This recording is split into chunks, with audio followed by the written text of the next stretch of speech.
Si Meghan Markle espérait gagner en popularité, c'est râpé. Sa nouvelle série Netflix intitulée With Love, Meghan et sa marque Assever lui valent de nombreuses moqueries. Et pour cause. Meghan Markle n'est pas à l'abri des critiques depuis qu'elle a débarqué dans la famille royale. Et aujourd'hui, l'épouse du prince Harry fait face à une nouvelle vague de moqueries sur les réseaux sociaux à cause de sa nouvelle série documentaire Netflix, With Love, Meghan, dans laquelle elle montre l'art de vivre à la façon Meghan Markle. Certaines séquences de l'émission lui valent de nombreuses railleries. Meghan Markle dézinguée, elle, vend de la nourriture industrielle à la plèbe dans sa nouvelle série. L'ancienne actrice de la série Suits propose à son public des astuces lifestyle bien particulières, comme son idée de transposer le contenu de pots de nourriture dans d'autres contenants qu'elle considérait comme plus jolis. Idem pour de la nourriture sortie de sachets puis mis dans d'autres sachets transparents et labellisés d'une jolie étiquette. Pas de quoi transformer radicalement son quotidien.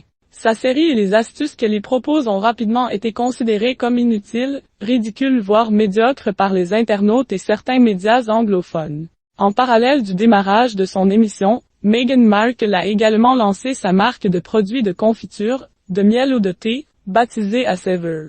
Résultat, un article du magazine The Intelligencer n'a pas hésité à ironiser sur sa « grande idée » de vendre de la nourriture industrielle à la plèbe et d'utiliser et réutiliser des pots. En effet, sur le site de la marque, elle conseille à ses lecteurs de rincer les pots en verre de nourriture pour les transformer en objets décoratifs de maison et y glisser des mots d'amour ou des petits trésors personnels. Une autre astuce qui a été copieusement raillée par la toile et les médias, qui lui reprochent entre autres son manque d'originalité. Meghan Markle, pas authentique, j'ai toujours cru. La promesse de la série With Love, Meghan n'a toutefois jamais été révolutionnaire. Dans la bande-annonce, on entendait l'épouse du prince Harry expliquer en voix off le concept de l'émission, plutôt simple, j'ai toujours cru en l'idée de partir d'une chose banale pour en faire quelque chose de beau, et surprendre les gens avec des attentions pour leur montrer que je pense à eux. Je vais vous partager quelques petits trucs et astuces, mais bon nombre de spectateurs ont également reproché à la mère d'Archie, 6 ans, et Lilibet,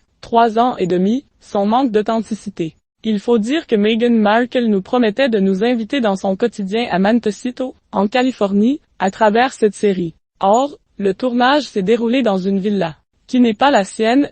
La propriété a été louée par Netflix au prix de 5 millions de dollars, pour les besoins de la série. Si la belle-sœur du prince William souhaitait redorer son blason et gagner en popularité auprès du grand public, le pari n'est pas réussi.